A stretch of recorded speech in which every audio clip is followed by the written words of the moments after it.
As a young and ambitious scientist, I was recruited to work at a top-secret research facility on Mystery Island. The lab was hidden from the outside world, nestled deep in the dense jungle and guarded by heavily armed security personnel. The facility was said to be at the forefront of scientific research, working on cutting-edge genetic engineering and artificial intelligence projects that promised to revolutionize the future of humanity. At first, I was thrilled to be a part of such a prestigious project. The lab was equipped with state-of-the-art technology, and I was surrounded by some of the brightest minds in the world. We worked tirelessly, day and night, driven by the promise of success and the fear of failure. I was assigned to work on a project that involved creating artificial life forms, and it quickly became apparent that the research was not without its risks.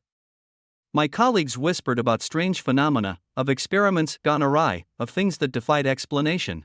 There were rumors of secret chambers, hidden passages, and forbidden knowledge, and I began to suspect that some of my colleagues were conducting experiments in secret, beyond the purview of the lab's management. Despite these unsettling whispers, we continued our work, driven by the promise of discovery and the pursuit of scientific advancement.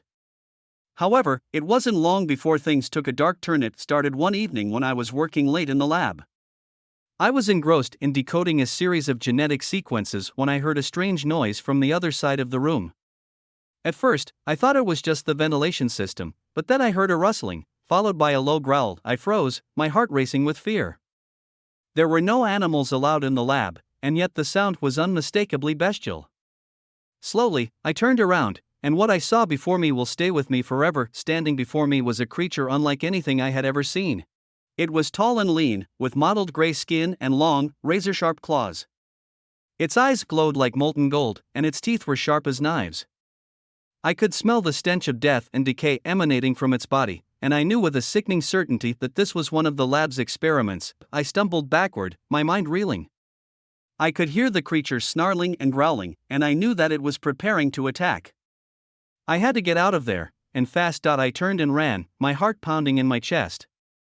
I heard the creature behind me, its claws scraping against the floor, its breathing hot and heavy. I burst through the doors of the lab, and saw that the entire facility was in chaos. There were more of the creatures everywhere, prowling through the halls and snarling at the terrified staff. I could hear the sound of gunfire and screams, and I knew that the lab's security forces were trying to contain the situation. But it was too late. The experiments had gone horribly wrong, and the creatures had broken free from their cages. I ran towards the exit, dodging the creatures as they lunged at me with their claws. I could hear their snarls and growls, and I knew that they were hungry for blood. I could feel their hot breath on the back of my neck, and I knew that I was running out of time. Finally, I burst through the last door and saw that the sky was just beginning to lighten. I stumbled out into the jungle, my lungs burning with the effort of my flight. I collapsed on the ground, gasping for air, and looked back at the lab.